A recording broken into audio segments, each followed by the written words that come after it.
Salve, salve, leitores e espectadores de O Antagonista. Eu sou Felipe Moura Brasil e hoje recebo um convidado especial para conversar comigo. Isso aqui não é entrevista, não. A gente vai debater os assuntos da semana. É o grande jornalista José Neumann Pinto. Neumann, boa tarde. Muito prazer em falar com você.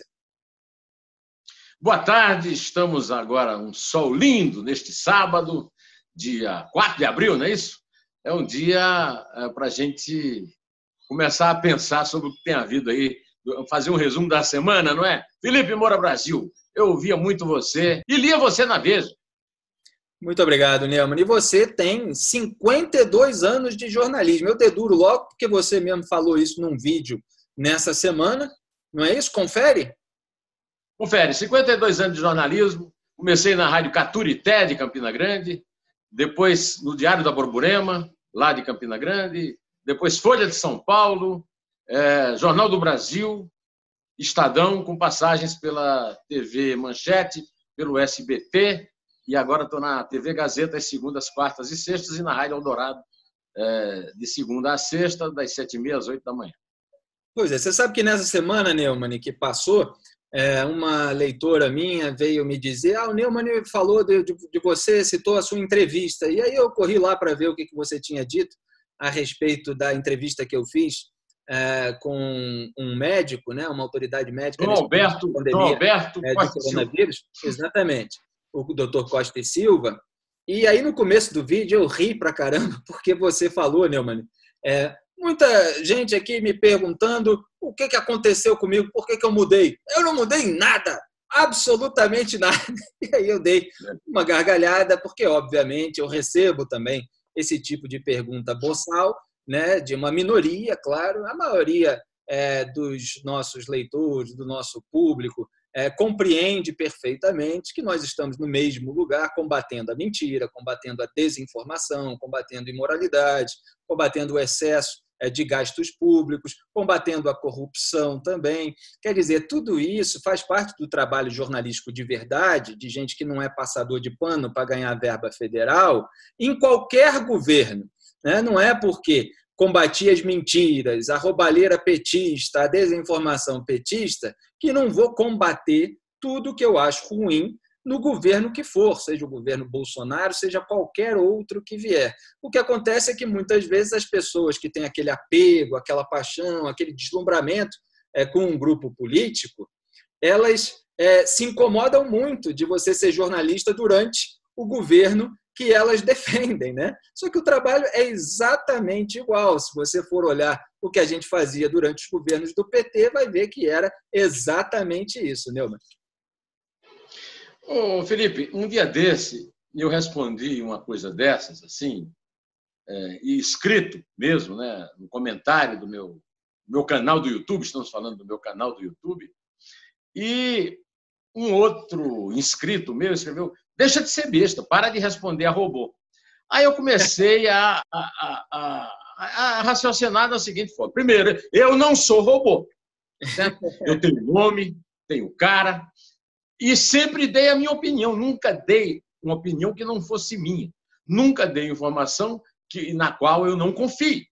Por exemplo, recentemente, eu dei uma informação que o Trump estava mudando aquela posição dele de febrezinha para uma posição de, pelo amor de Deus, vão para casa.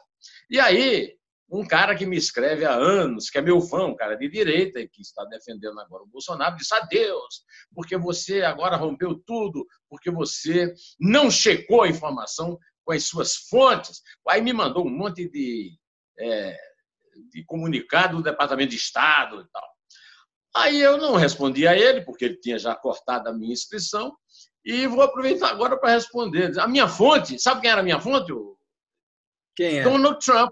Eu vi o Donald Trump mudando de opinião. Eu assisti na televisão o Donald Trump, e é essa besta, que eu, graças a Deus, me livrei dessa besta, como diz o Reinaldo Azevedo, esse asno bípede, vem com a história de, olha, cheque as fontes, né? Agora, eu falo muito mal inglês, mas sei, por exemplo, que rolo é buraco, e todos é óbvio. Mas bem, então, em relação a isso, é o seguinte, Felipe, Primeiro, eu não sou robô. Segundo, eu não tenho bandido favorito. Eu não prefiro, por exemplo, o Fernandinho Beiramar ao Marcola. Da mesma forma, eu não tenho político favorito. Não sou ligado a ninguém. Veja bem, quando o Dória, que agora é o favorito, é o 01 da disputa do Bolsonaro, se candidatou a prefeito e ganhou a eleição no primeiro turno, eu fiz um pronunciamento público dizendo o seguinte: agradeço muito a João Dória. Por quê? Porque ele tirou o PT da prefeitura e no primeiro turno ele não me obrigou a votar nele no segundo turno. Era uma coisa que eu ia fazer tapando o nariz, votar em Dória. Porque eu passei a campanha inteira da prefeitura denunciando que eu conheço o Dória há 40 anos e ele sempre foi político, nunca foi empresário, até porque nunca produziu nenhum prego, nenhuma barra de sabão, como se diz lá no Nordeste. Em relação ao Bolsonaro, eu sempre achei o Bolsonaro o que o Bolsonaro é. Um estúpido, um grosseiro, um cara que foi expulso do Exército. Aliás, não foi expulso porque fizeram um acordo com ele por terrorismo. É um indisciplinado e, sobretudo, a patente já fala tudo, é capitão. O cara não conseguiu fazer um curso de Estado-Maior. Quer dizer, não conseguiu ser major. Agora está cheio de general puxa-saco embaixo dele porque ganhou a eleição.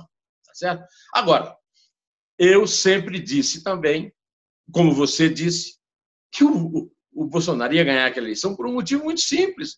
Porque ele era o único candidato, o único, que não tinha compromisso nenhum com a roubalheira do PT. Tinha, sei lá, 25 candidatos, os outros 24 tinham alguma ligação qualquer, alguma conexão com o PT. Principalmente o Alckmin, principalmente os tucanos, porque eu já vinha denunciando desde então. Uma coisa que eu percebi quando eu acompanhei a campanha do Fernando Henrique para senador, com o apoio do Lula, depois o Lula no palanque das diretas com os tucanos, com o Montoro e tal, depois os tucanos apoiando o Lula contra o Collor, a farsa da briga do PT com o PSDB, eu tenho denunciado há tempo. Quantos artigos escrevemos a respeito disso, né, Neumann? Eu, em 2018, os bolsonaristas que agora ficam tentando me associar a qualquer adversário do Bolsonaro, só porque eu mostro a realidade do bolsonarismo e mostro quando eles desinformam, né? Os bolsonaristas celebravam quando eu entrevistava os tucanos em 2018. Quando eu entrevistei o Geraldo Alckmin, minha primeira pergunta, virou memes nas redes sociais, porque eu falei, olha, as pessoas na vida pessoal têm até dificuldade de dar uma segunda chance para as outras, quando as outras vacilam, né? Por que o povo brasileiro vai dar a quinta chance para o PSDB ganhar do PT no segundo turno? Você já perdeu 4 vezes, inclusive o senhor, Geraldo Alckmin, foi para o segundo turno com Lula. Com menos votos do que no primeiro. E teve menos votos do que no primeiro. Então, qual é a... Que é um recorde na história da política. Pois é. Aí era os bolsonaristas nas redes sociais, Felipe Demole. Eu estava fazendo a pergunta legítima, confrontando. A mesma coisa com o João Dória, na semana da prisão do Lula. Irritei a tucanada quando eu confrontei ele por ele ter chamado o Bolsonaro de extremista de direita. Falei, o que o senhor quer dizer com isso? Por que o senhor está chamando? Ficou 2 minutos no ar gaguejando, porque era aquele papo de marqueteiro soprado no ouvido, mas ele não estava preparado para exemplificar aquilo, né? Poderia cortar, poderia cair em cima, o pessoal nas redes sociais, Felipe desconcerta o Dória, fica gaguejando o tempo todo. Aí agora eles tentam atribuir associações, né, que eles fazem com o auxílio dessa máquina de desinformação a qualquer político adversário, porque não podem conceber, não podem admitir, né, Neumann, que as pessoas façam um trabalho jornalístico legítimo. Então, eles precisam dar algum componente espúrio, faz parte da tática de destruir pessoas, de cometer assassinato de reputação. Então, é isso que a gente está vendo aí na internet bastante, e eu mostro. Então, mas, olha, eu só queria terminar a resposta à tua primeira pergunta. Claro. Queria terminar a resposta à tua primeira pergunta dizendo o seguinte: eu não me casei com o Bolsonaro, eu me casei com a Isabel. Eu devo fidelidade à Isabel. Eu não devo fidelidade ao Bolsonaro, como nunca devia ao Lula, apesar de ter participado da construção do Lula nos meios de comunicação. Na época, no Jornal do Brasil e na Manchete e tal. Bom, não me casei com aquela metáfora do Bolsonaro, do casamento, do namoro, é uma metáfora cretina, é uma metáfora machista e é uma metáfora absurda, sexual, a respeito de coisas que não tem nada a ver com sexo, tem a ver com as relações impessoais. Bom, a primeira coisa é essa. A segunda coisa é a seguinte: não tem nenhum compromisso com os erros do Bolsonaro, que são erros cometidos traindo. Quer dizer, eu não sou traíra, nem você é traíra. Nós somos jornalistas. Traíra é o Bolsonaro, que traiu o Bebiano. Bebiano morreu, ele não teve uma palavra. Uma palavra, um sujeito insensível, desumano, mas sempre foi, eu nunca neguei isso. Agora, o que é que aconteceu? Juntou ali duas circunstâncias gravíssimas. A primeira circunstância é o seguinte: o antipetismo. Quer dizer, o Bolsonaro foi eleito metade pelo antipetismo e metade pela garantia que as pessoas queriam de que haveria um combate à corrupção. Ele traiu os dois tipos de eleitor. Traiu os antipetistas, colocando na Advocacia Geral da União para fazer vassalagem depois ao Dias Toffoli, um cara que escreveu um artigo na Folha de Londrina bajulando Lula, escreveu um livro sobre Dias Toffoli e entrou na Advocacia Geral da União para servir, é um criado de quarto de Dias Toffoli, o advogadinho do PT, que nunca abdicou dessa condição lá, que é um tal de André Mendonça, que ele quer levar lá para o Supremo. A outra metade, a da corrupção, eu nem vou falar. Eu nem vou falar porque tem o Nando Moura tem uma relação das traições do Bolsonaro que eu aconselho a ler. Eu escrevi um monte de artigos a respeito disso também, Neumann, citando o André Mendonça, o livro que ele organizou em homenagem aos 10 anos do ministro Dias Toffoli no Supremo Tribunal Federal. Ele aprovou, endossou, legitimou, deu declarações públicas, o inquérito ilegal do Dias Toffoli, aquele que se baseia no regimento interno, e aí eu fui lá olhar o regimento interno e o artigo lá não prevê aquela possibilidade que ele colocou para investigar supostas fake news, supostas ameaças, sempre se confundindo com o Supremo Tribunal Federal. Ele é um dos 11 ministros da atual composição, ele não é o Supremo Tribunal Federal, muito menos as instituições brasileiras, muito menos a democracia. Então, o Bolsonaro tinha essa bandeira do combate à corrupção e muita gente pouco informada não vê que ele sancionou a criação do juiz de garantias, que é a quinta instância. Imagina, Neumann, se o Lula sancionasse a criação da quinta instância no Brasil, se um governo do PT, se o João Dória, se o Wilson Witzel, se os adversários atuais do Bolsonaro tivessem sancionado a divisão da primeira instância em duas, na prática, porque você fica com o juiz da fase de investigação e o juiz de instrução e julgamento, quer dizer, você muda quem vai sentenciar o réu depois da fase de investigação. Se os adversários tivessem feito um negócio desse, você imagina os bolsonaristas como estariam nas redes sociais acusando de tudo. Mas não, é o Bolsonaro. Então, restringiu também a prisão preventiva, restrições à delação premiada. E como é que a gente que criticava todas as medidas do PT... Fala. Nomeou um vassalo para a Procuradoria-Geral da República, um puxa-saco do PT, Augusto Aras, filho de um ex-assessor do Chico Pinto, que eu conheci muito na Câmara, um deputado de esquerda, ligadíssimo à esquerda, quer dizer, isso por quê? Porque foi a indicação de um amiguinho lá, Alberto Fraga, que é o candidato ao cargo do Moro, assim como Osmar Terra. Desculpa, eu não tenho aqui uma escarradeira para fazer o comentário. Que está lá nas redes sociais. E esse vice-almirante? Que tal, Felipe? Vice-almirante Antônio Barra Torres, que foi acompanhar o Bolsonaro contaminando ou sendo contaminado na frente do Palácio, e que é o futuro. Na hora que acabar a crise, que o Mandetta vencer, vai ser o ministro da Saúde. Então, vamos lá, desculpe, interrompi você. Não, é bom a gente fazer esse panorama, porque a gente critica justamente as incoerências, as diferenças entre a retórica e a prática. Tem aquelas pessoas que são iludidas pela retórica e a gente mostra em que consiste exatamente a prática, fazendo sempre essa distinção. Aí as pessoas falam, mas não fala da parte boa, tem ministros técnicos. Ora, tem ministros técnicos. Eu já elogiei muitas vezes o trabalho de Paulo Guedes, o trabalho de Sérgio Moro, o trabalho de Luiz Henrique Mandetta. Agora, o próprio Bolsonaro, o bolsonarismo de modo geral, quer dizer, o presidente, seus filhos, a sua militância, e alguns outros ministros mais ligados a essa ala, eles próprios vão contra certas decisões dos ministros considerados técnicos, né?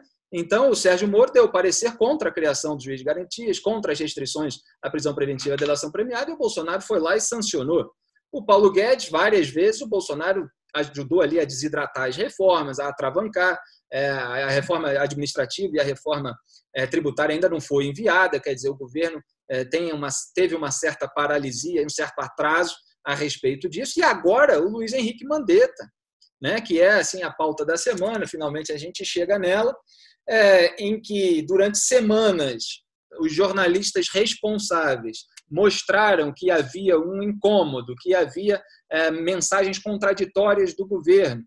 O Luiz Henrique Mandetta falando para a população manter o isolamento o máximo possível, claro que com a manutenção do abastecimento, as iniciativas de socorro aos mais pobres, aos trabalhadores informais, enquanto o presidente da República foi na TV no dia 24 de março, uma data a não ser esquecida, e deu aquele discurso que deve ter sido o pior discurso de um político no mundo durante a pandemia de coronavírus, pregando o fim imediato do confinamento, como ele chamou, né, chamando novamente de gripezinha, resfriadinho, caso atingisse o próprio presidente, falou do histórico de atleta, sem falar das vítimas, e já existiam muitas na ocasião, e uma semana depois mudou o seu discurso na televisão, baixou um pouco o tom, mas sem mudar as atitudes, tanto que no dia seguinte de manhã já atacou os governadores com base numa fake news lá, de um vídeo de um cara na Ceasa de Belo Horizonte, que na verdade estava em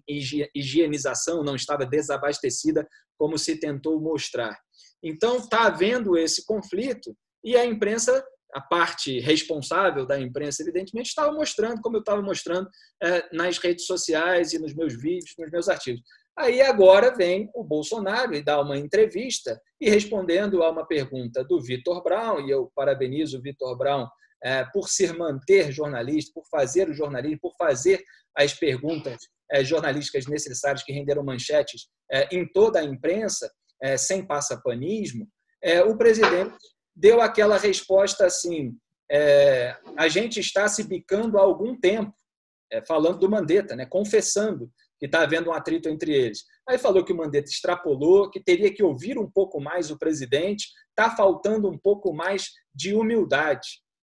E aí o Mandetta, depois dessa entrevista, Neumann, deu aquela resposta assim, não comento o que o presidente da República fala, ele tem mandato popular e quem tem mandato popular fala, e quem não tem, como eu, trabalha.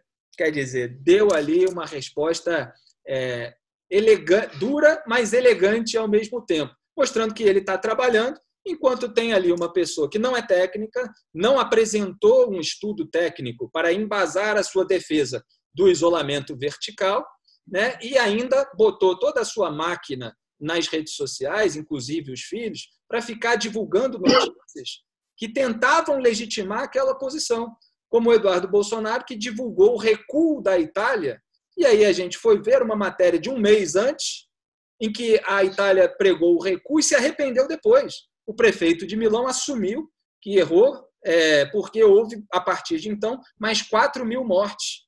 Então, quer dizer, é uma atitude absolutamente irresponsável. Então, Neumann, dado aqui todo esse panorama, como é que você enxergou aí a vinda à tona, né, na boca do presidente, desse conflito que a gente já apontava?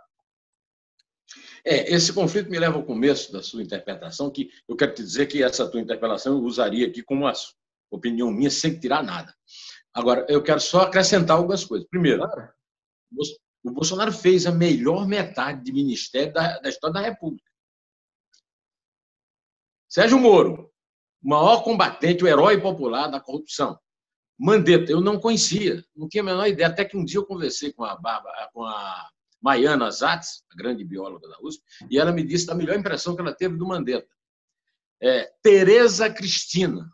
Olha, basta comparar Tereza Cristina com a anta da Cátia Abreu, que foi a ministra da Dilma. Né? Tarcísio de Freitas, que era ministro do Temer. Agora, eu estou com a briga dele com o Moro, chamando o Moro, você esqueceu que ele disse que o Moro era egoísta. Aí disse que o Mandetta não é humilde. E aí eu cheguei à seguinte conclusão, foi sorte. Hoje está no ar um canal meu no YouTube em que eu estou dizendo isso. O Mandetta foi uma criação do Bolsonaro. Nenhum outro daqueles 24 que concorreram com ele nomearia o Mandetta. E é o cara certo nessa crise. Infelizmente, com o Bolsonaro atrapalhando muito. Porque o presidente da República atrapalha muito, tem o poder de atrapalhar. E não é essa turma de... Como é que gado cego e tal, que fica aí, que há muitos são robôs de um tal de Alain é sexta-feira, né? E o Terça Livre e outros lá, e principalmente o Carlos. É Bananinha ou é Bananinha ou é Buraco? O nome da É o Carlos Bolsonaro que você está falando. Carluxo. Bananinha, Saiu uma notícia aí que alguém comentou, no Estadão, eu acho, que o discurso que foi interpretado como um discurso lúcido, e eu achei uma porcaria, entendeu? Até porque foi escrito pelo Alain e pelo Carlitos, né, o Carluxo, o discurso da resignação aí foi feito porque o Carlos não estava no Planalto. Né? Agora, essa coisa toda, isso se traduz num tratamento estúpido, grosseiro, que eu já esperava do Bolsonaro. Né? Eu não esperava que o bom ministério tenha sido o resultado da circunstância da eleição, agora do combate à corrupção em relação ao Moro, e de sorte. Eu só posso achar que o Mandetta foi sorte. A Tereza Cristina também. É uma pessoa lá da agroindústria. A agroindústria é um sucesso no mundo. Né?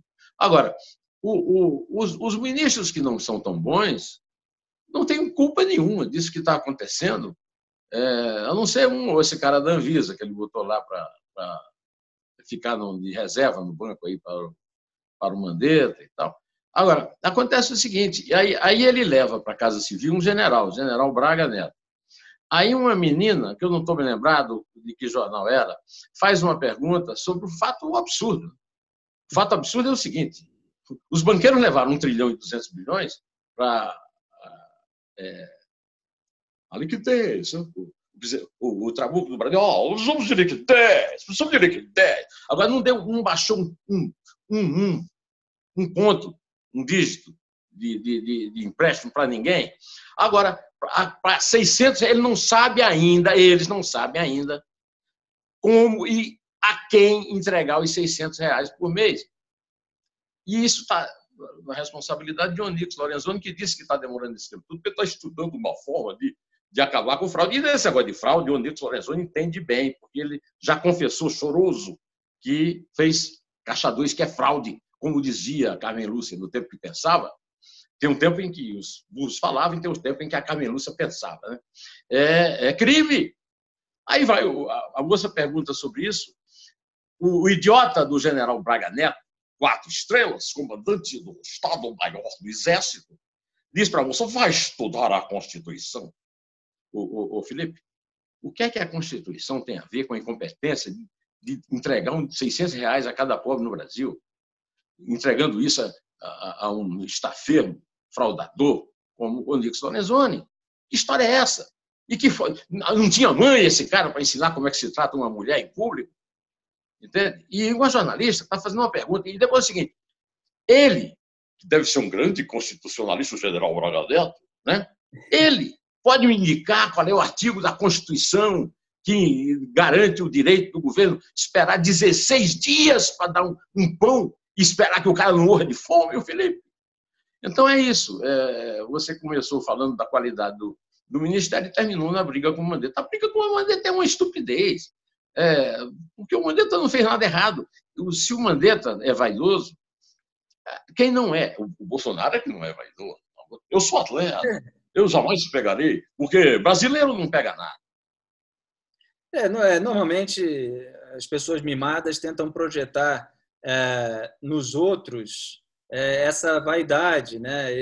Na verdade, elas estão incomodadas porque o outro está lá tendo um protagonismo no momento em que a sua experiência, a sua compreensão daquela especialidade é muito importante, no caso, para o povo brasileiro. Eu sei bem como é que é isso, de lidar com um superior que tem esse problema, né, de ter o ciúme do protagonismo e dos resultados alcançados. Entendo perfeitamente o que está acontecendo ali na relação Bolsonaro-Mandetta, e fico feliz de muita gente estar percebendo e estar expressando isso, né, Neumann? Eu queria até trazer isso aqui à tona, os depoimentos, por exemplo, do Major Olímpio e do ator Carlos Bereza, que rompeu com o Bolsonaro, né? O Carlos Bereza, ele escreveu um texto grande nas redes sociais e vários comentários pequenos. Eu vou só destacar aqui aquela parte em que ele fala assim: essa estratégia de vitimização de Bolsonaro esgotou-se pela repetição, tornou-se previsível e, portanto, cansativa. Sempre elege um inimigo, seja real ou imaginário. Assim mantém seus radicais aficionados em constante tensão, como se estivesse em clima de campanha permanente. Eu queria até pegar mais um trecho. E aí de quem sua equipe comece a destacar-se pela competência, é fritado e expelido sem remissão, e ele sempre vitimizado, traído por aqueles em quem tanto confiou. Reparem quantos companheiros de longa data foram descartados como se fossem simples peças de reposição. Sim, Bolsonaro tem um projeto pessoal de poder, a questão é saber se o país faz parte de suas ambições. Essa é parte do texto do Carlos Bereza, que também soltou umas frases, tipo: a soberba e a arrogância precedem a queda, a mesma fritura de sempre, Bolsonaro agitando seus apoiadores radicais, preparando o ambiente para demitir Mandetta. Ele, que tinha dito antes, estava tentando defender Bolsonaro, não tanto por ele, mas pela normalidade das instituições, mas ele desautorizar publicamente o ministro da Saúde por ciúmes, não dá mais, tirei o time. E ainda falou lá alguma coisa de apoio condicional, não dou nem para mim mesmo, tal, fez uma piada nesse sentido, porque a gente vê exatamente muita gente dando apoio incondicional a político, né, que já é um negócio de uma cafonice tremenda. Agora, o senador Major Olímpio do PSL também deu uma declaração nesse sentido, falou: Bolsonaro está cercado de bajuladores que só dizem amém, e na frente dele ficam idolatrando seus feitos e suas valentias. Qualquer um que contrarie o presidente ou tente alertá-lo cai na linha de tiro. Muitos já foram deletados por ele, outros estão sempre na corda bamba. E aí depois citou justamente Paulo Guedes, Sérgio Moro e o próprio Mandetta. Neumann, o que você acha aí dessa avaliação disso está sendo expressado, está repercutindo por aqueles, inclusive, que estiveram por muito tempo próximos do Bolsonaro e da família? Eu me impressionei ontem com a Datafolha, que demonstrou muita perspicácia na sua pesquisa, e realmente é o que se sente, né? Que o Brasil inteiro está dependendo do Mandetta, e cada vez mais o Brasil sente a dependência do Mandetta. Por isso que o Bolsonaro, porque eu não me lembro mais quem foi a minha colega lá no Estadão, se não me engano foi a Adriana Fernandes, foi a Vera Rosa, que escreveu que o Bolsonaro tem uma coisa: ele não respeita a ciência e fala mal dos institutos de pesquisa, mas lê com atenção as pesquisas. E se lê, está sabendo que o povo se agarra no Mandetta, porque o Mandetta é a possibilidade de redenção nessa guerra, não é ele. Mas o que me impressionou é que ainda tem 33% que apoia essa posição doida dele. Aliás, eu sinto que há mesmo. Tem amigo meu que está meio indiferente comigo, até amigo meu que eu respeito, então, porque não tem que, as pessoas têm que trabalhar, porque senão vão morrer de fome. E eu sinto que é isso. Agora, 33%, Felipe, você sabe que é muita gente e que é o suficiente para levar alguém ao segundo turno. O que eu acho é que isso aí não é garantia de nada, porque ainda não aconteceu o que vai acontecer, que o Mandetta está prevendo. Então, você já imaginou quando começarem a queimar corpos na rua? Digamos que não queimem corpos na rua, que morra alguém porque não conseguiu um respirador, porque o respirador ficou em Miami. O que é que vai acontecer com a popularidade que já está derretendo do Bolsonaro? Agora, ele merece. Ele não tem culpa nenhuma da crise, porque a crise veio da China mesmo, e não adianta o chinês querer negar. Mas ele tem a ver com o fato de que ele não precisava se meter. O que ele tinha de fazer era avalizar o cara que ele botou no Ministério da Saúde, que foi uma excelente indicação, que foi uma indicação corajosa, porque ele rompeu com a tradição do chamado presidencialismo de coalizão, e ele transformou no presidencialismo de coalizão, e ele manteve um cara que eu me surpreendi com ele. Então, o Mandetta é uma belíssima nomeação. Agora, em vez de ficar se vangloriando disso, ele resolve ser protagonista em assuntos que ele não domina. Infectologia, o que é que o Bolsonaro pode entender de infectologia? Agora, outra coisa, como é que ele pode sair ministrando remédio, tal de dioxicloroquina? Eu tenho um amigo, viu, Felipe, não sei se você conhece, Edilson Martins, era um grande amigo dos irmãos Vilas-Boas, os grandes sertanistas, ele mesmo é um caboclo lá de Rondônia, e o Edilson teve 26 surtos de malária e está acostumado a usar a dioxicloroquina, que não cura a malária, que não cura, resolve naquele surto e não impede o próximo. Então, imagina, pode até ser que a dioxicloroquina venha a ser... Agora, quem é o Bolsonaro para dizer isso? Dá palpites de que o brasileiro não pega nada, quer dizer que não teve HIV. Um dia desse, um cara me escreveu lá, você sabe que eu ouvi um surto de HIV? Eu não respondi, porque eu não respondo a robô, né? Tudo coisa do Carlos Bolsonaro e do Malandro. Mas eu respondo aqui, eu sei que houve HIV. Quem sabe que não houve, quem não sabe que houve, é o Bolsonaro. Primeiro, que ele não admite que viado é ser humano. Segundo, que ele acha que brasileiro não pega nada. Então... Você mesmo falou, Neumann, se me permite um parêntese, no vídeo que eu assisti, que você citou vários episódios, né, de meningite, o H1N1, dengue, outras doenças, né, que atingiram os brasileiros em outras épocas, e ele dá uma declaração daquela, né, daquela maneira não elaborada, tradicional dele, mas que, num momento de gravidade, é muito ruim pela mensagem que passa para a população, porque a população pode se sentir livre para levar uma vida normal, e isso é muito arriscado para a vida dessas pessoas, né? E é por isso que a gente aumenta o tom crítico nesse momento, porque está envolvendo vidas humanas, assim como a gente aumenta o tom quando se aumenta a roubalheira num governo. Então, você está arriscando vidas, isso aí é muito grave.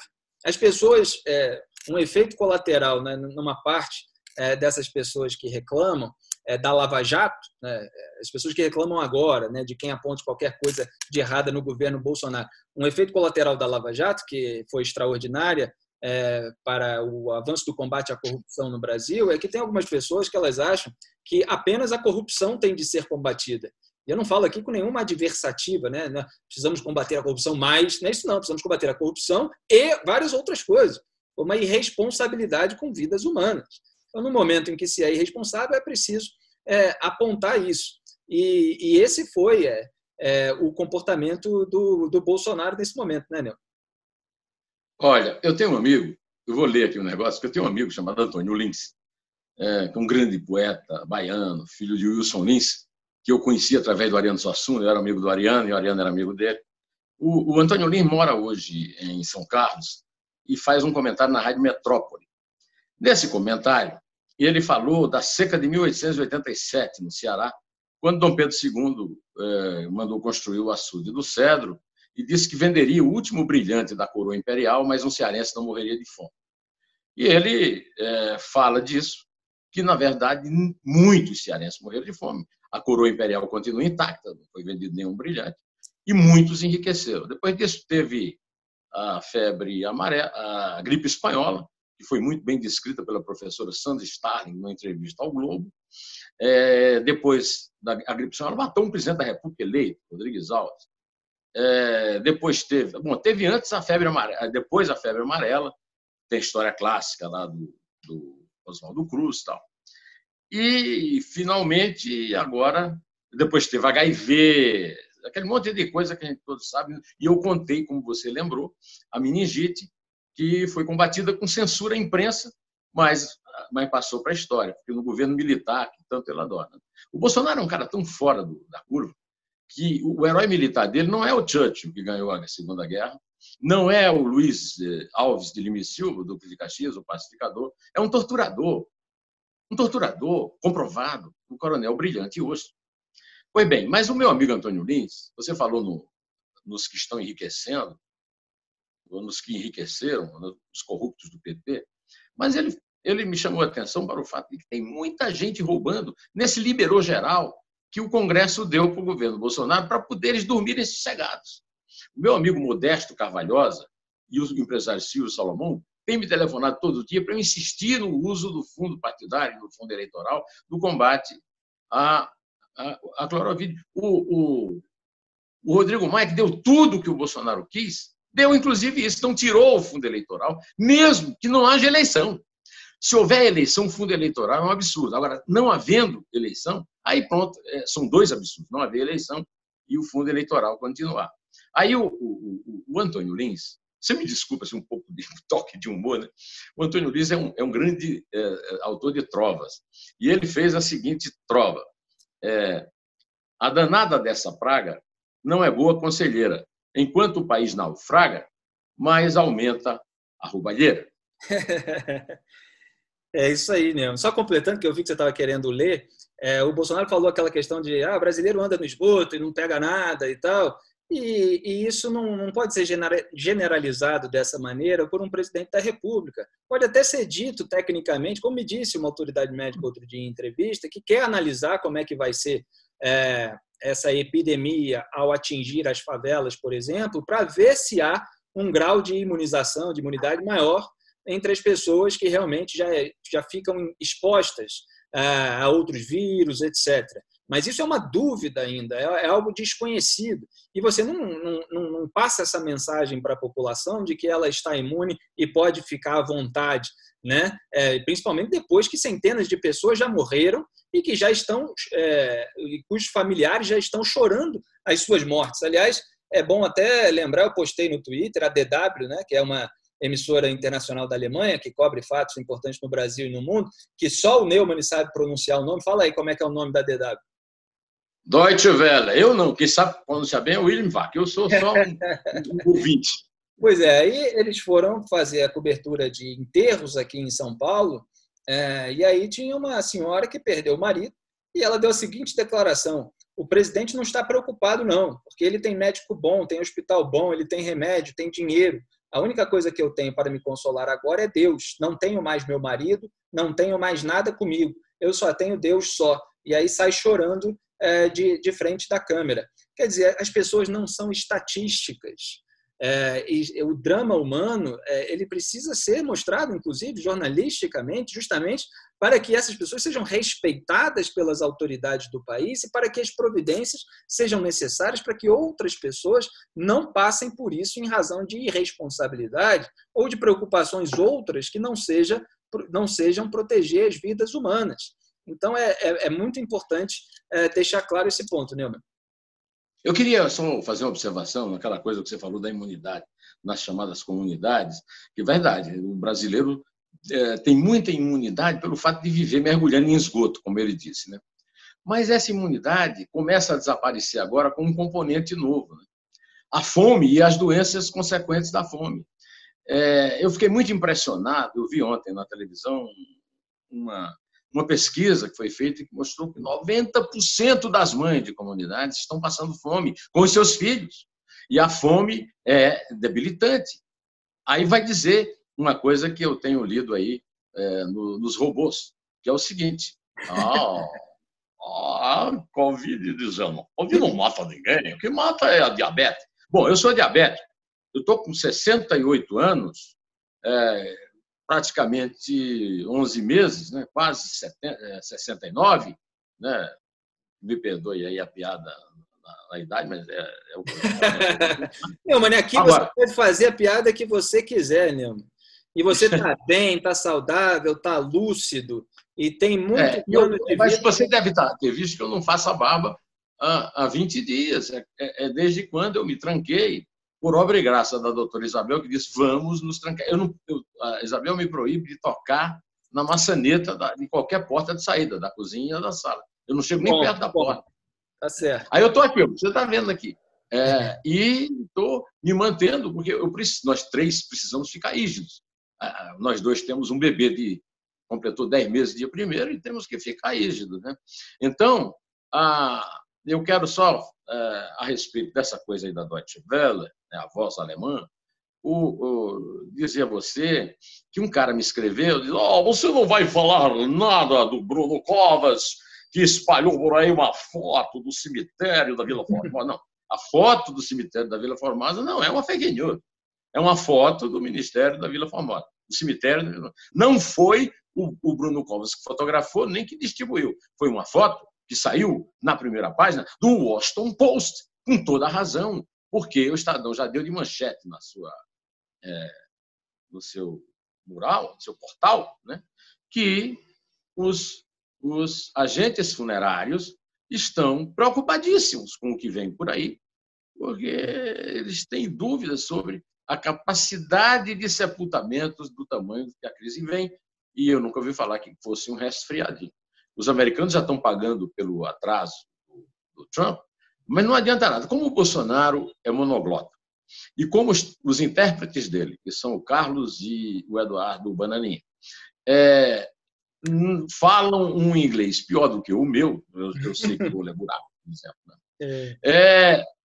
Eles não conseguem traduzir o que o Trump tem falado. E o Trump, agora, a única stay at home, que quer dizer, em português castiço, né? Fica em casa. Exatamente. Quédate em casa, como diz o espanhol.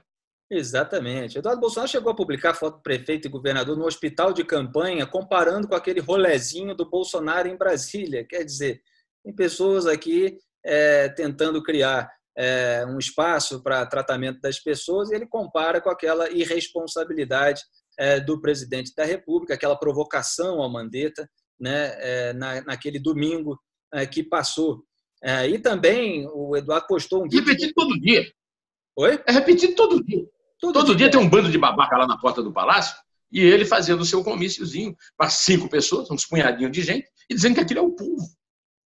Exatamente, a claque, né? A claque. E também falou que o Trump e o Bolsonaro falam a mesma língua, aí pega um trechinho do Donald Trump revelando a preocupação econômica, só que o Trump, embora tenha até tido um discurso um pouco mais nessa direção no começo, mesmo assim, era para daqui a 15 dias avaliar, não era imediatamente, como o Bolsonaro pregou na TV no dia 24 de março, e quando veio a avaliação, vieram os números, e o Trump é um negociador que faz as coisas com base nas vantagens que pode ter para o país, para o lado que ele defende, quando ele viu aquela base informativa, aquelas pesquisas, os estudos mostrando que a situação era grave, ele tirou todo o pé do acelerador e falou para manter o isolamento social, as diretrizes, né, foram estendidas até o dia 30 de abril. É um discurso completamente diferente. O Trump está chegando a elogiar a imprensa na coletiva, para vocês verem como o tratamento que ele está dando à pandemia de coronavírus é completamente diferente. É claro que às vezes vai lá e dá umas tuitadas para falar sobre alguma matéria específica, dá umas alfinetadas em 2 ou 3 governadores, mas num tom bem abaixo do que esse que vinha sendo adotado pelo Bolsonaro, que foi na TV pregar a União e no dia seguinte já estava atacando de novo, né? Então, existe essa disparidade nesse momento do comportamento do presidente do Brasil, do comportamento do presidente dos Estados Unidos e também do primeiro-ministro britânico, Boris Johnson, né, que foi contaminado, que está em casa e está lá em casa gravando vídeo, pedindo para as pessoas ficarem em casa. E é muito bom deixar claro, Neumann, mais uma vez, eu já fiz vários comentários a respeito disso, que ninguém defendeu o isolamento eterno, né? O que se defende é um cuidado, é uma prudência no momento em que um vírus desconhecido, para o qual não se tem cura nem vacina até o momento chega no país, é uma prudência para ver como é que ele vai impactar aqui e evitar a sobrecarga do sistema de saúde, mantendo da melhor maneira possível o abastecimento, o socorro e ir aos poucos relaxando as medidas restritivas com segurança, com parcimônia e de acordo com os locais também, porque o Brasil é um país continental, várias regiões têm densidades demográficas diferentes. Aqui em São Paulo é o epicentro, justamente porque a maior densidade demográfica e também tem muito poder aquisitivo alto. Pessoas que estavam no exterior chegaram de países onde já havia a disseminação do vírus e acabaram propagando esse vírus por aqui. Então, está lá em São Paulo, em primeiro lugar, o número de mortes, o Rio em segundo, primeira e segunda densidade demográfica. É claro que a medida restritiva pode ser diferente em outras cidades e estados onde isso não tem. Mas é preciso avaliar primeiro, né? É preciso preservar as vidas por prudência primeiro. E a prudência é a primeira virtude, é a virtude primária do pensamento conservador na sua tradição. Esse pessoal que posa de conservador e fica achincalhando as virtudes da tradição conservadora, obviamente eu tenho que expor, né, que isso é uma farsa, né? Esse pessoal que não leu a obra dos grandes autores conservadores. Mas diga aí, né? Eles não leram nada. Você citou aí o Eduardo Bolsonaro, citando o caso da Itália. O caso da Itália é clássico para o Bolsonaro mudar de ideia. O caso da Itália é o seguinte: o prefeito de Florença, um cara chamado Dario Zardella, uma coisa assim, Partido Democrata, que é um saco de gato da esquerda na Itália. Eu tenho uma filha e 3 netos que moram em Milão. Esse cara lançou uma campanha Abrace um Chinês, uma campanha contra o preconceito, quando foi dada a notícia da chegada do coronavírus na Itália. O governador do Lácio, que é onde vem o latim, né, a última flor do Lácio, tal, que é um cara chamado Nicola Zingaretti, esse cara participou de uma campanha para de susto. O coronavírus não é contagioso. O prefeito de Milão, Giuseppe Sala, liderou uma campanha chamada Milano no Ferma. Eu tenho uma filha e 3 netos morando em Milão, lá na Lombardia. E estão local, total, não é como no caso do Brasil. Minha filha de 43 anos e meus netos entre 8 e 12 anos. A outra filha que eu tenho mora em Barcelona. E a Espanha, você sabe como é que está a situação, também trancada. Aí, quando começou toda essa onda, esse pessoal bolsonarista começou a divulgar uma fake news de que a Rússia está... O Putin está de combinação com os chineses. Né? Eu tenho um amigo que está fazendo... Me mata de inveja, porque eu sou fã de um poeta ucraniano chamado Ossip Mandelstam, e ele me mandou o último grande trabalho dele foi a tradução de um poema belíssimo do grande poeta do Mandelstam. Ele morou na República da Carélia, que dava bons trocadilhos, né? E mudou para Moscou. Agora está fazendo a parte final de um curso de literatura russa.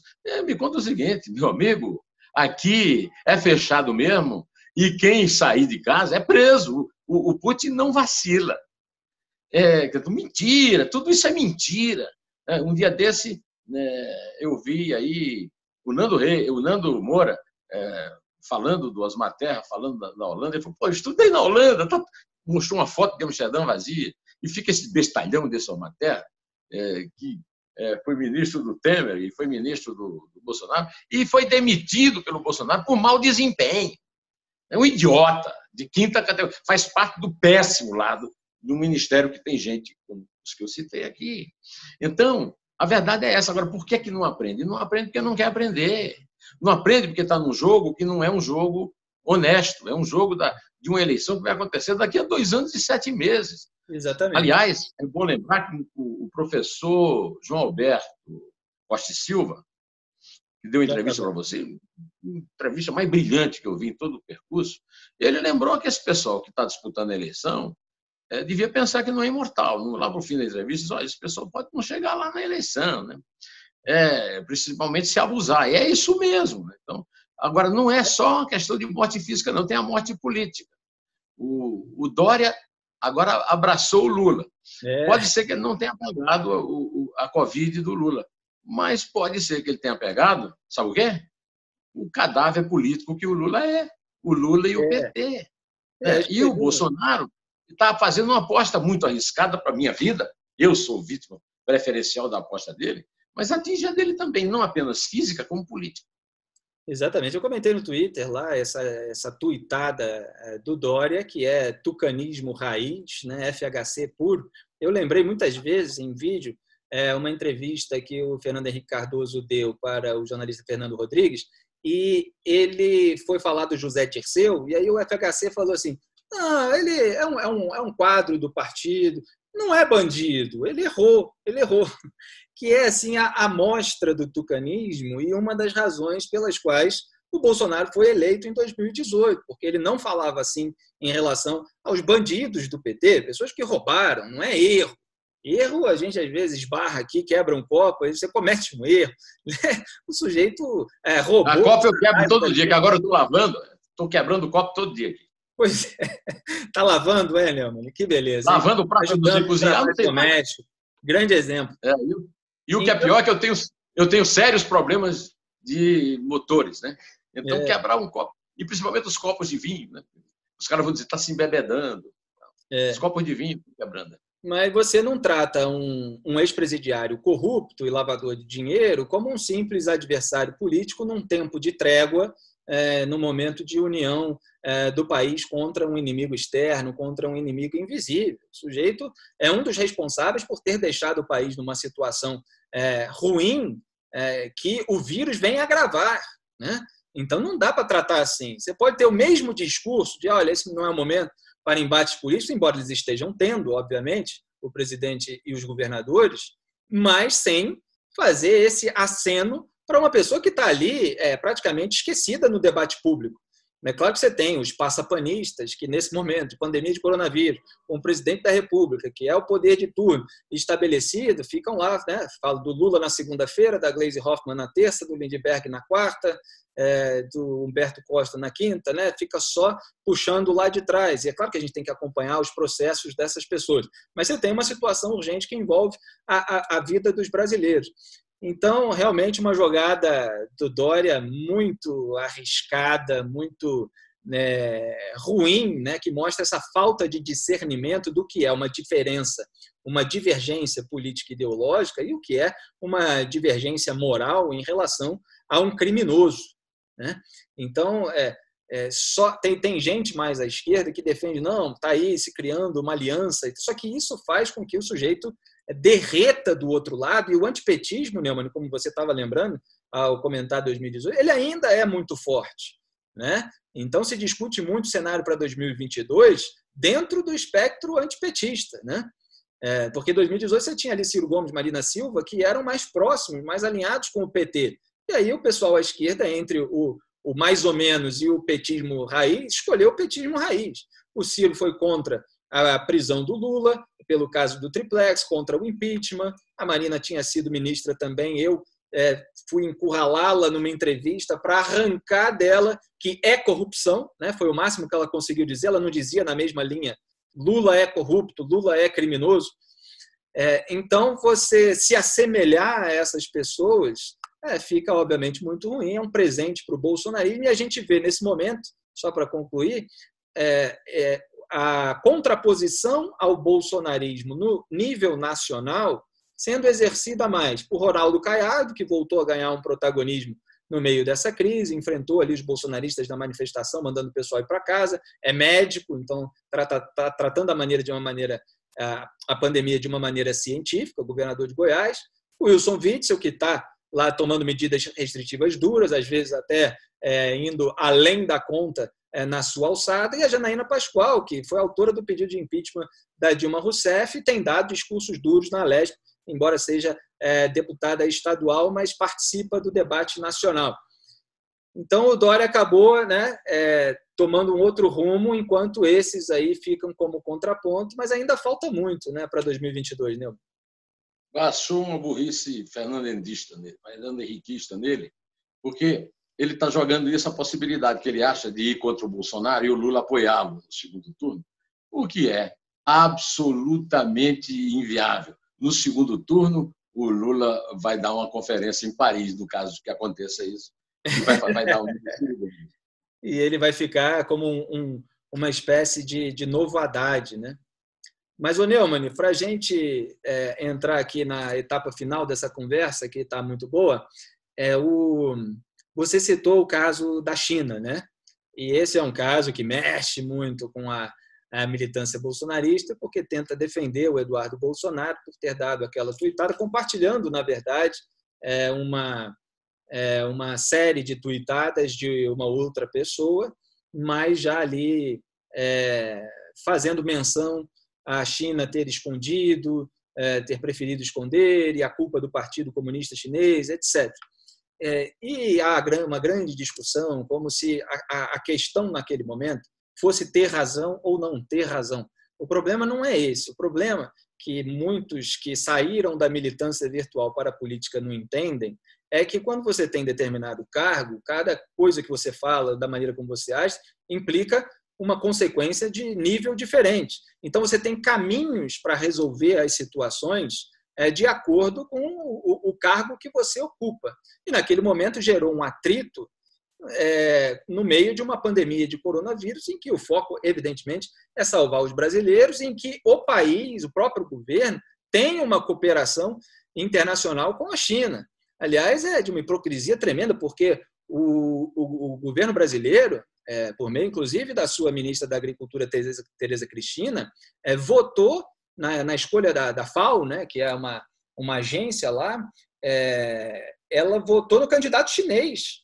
O Brasil apoiou o candidato chinês contra o candidato defendido pelos Estados Unidos. Eu mencionei isso ao vivo uns meses atrás. Então, o governo Bolsonaro ele tem uma relação com a China. A China gasta lá dezenas de bilhões de dólares também na compra de produtos agrícolas brasileiros, de soja, etc.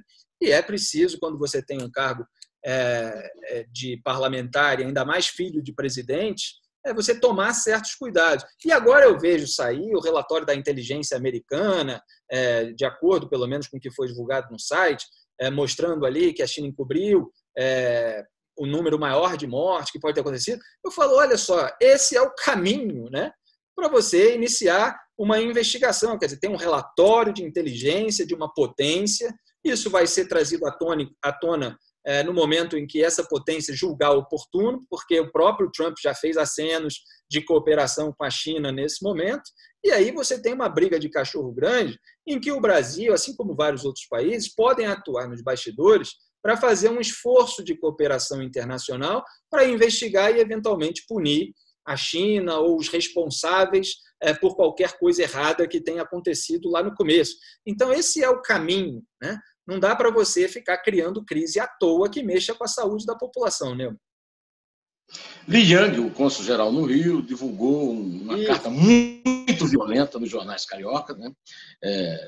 Parecia, inclusive, ser uma coisa de matéria paga. Eu não sei porque eu não estou tendo acesso aos jornais impressos, eu só vejo no computador, e se dirige especificamente a Eduardo Bolsonaro. Na época, eu disse que o Eduardo Bolsonaro tinha toda a razão. Eu também acredito que era tudo daquele jeito, só que não adianta nada, não adianta ter razão. Nós temos agora que salvar vidas. Não adianta, vai perguntar para o pessoal da Bahia se ele achou muito genial do Eduardo Bananinha fazer aquele tweet, se os respiradores que iam para a Bahia, a China desviou para os Estados Unidos, também em represália àquela posição. Também. Então, eu acho que a gente pode concluir aqui dizendo o seguinte: o nosso objetivo agora não é descobrir quem tem razão, nem muito menos dizer que nós temos razão.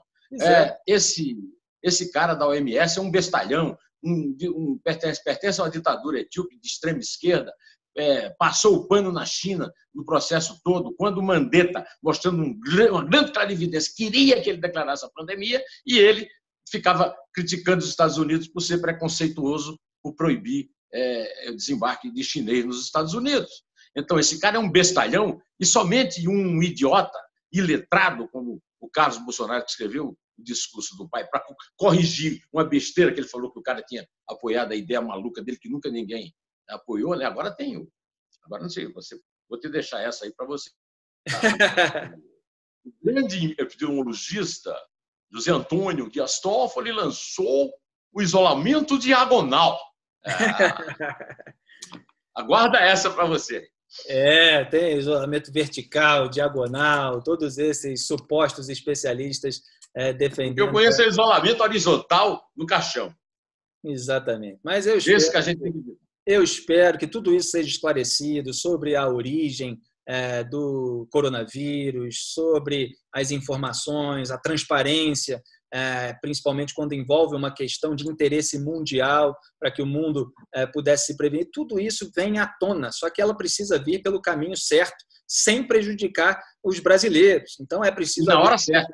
na hora certa. E as pessoas em redes sociais, elas acham que prova é um tweet, uma thread, né? Um fio que você faz e tal. Para você chegar à punição de um país, você precisa de um imenso relatório, todo embasado, com todas as informações, uma conjunção de fatores e uma cooperação de vários países para você conseguir ali enquadrar, né, aqueles que tiveram responsabilidades que foram nocivas para o restante do mundo. Mas, Neumann, prazer enorme conversar com você. Se tiver aí um recado final para todo mundo, fica à vontade. Meu recado é só um agora. Faça como eu, deixa a barba crescer e fique em casa. Esqueça o Bolsonaro. Eu até já falei com o diretor do meu jornal, podendo fazer um pacto entre os jornais para não publicar as besteiras que o Bolsonaro diz.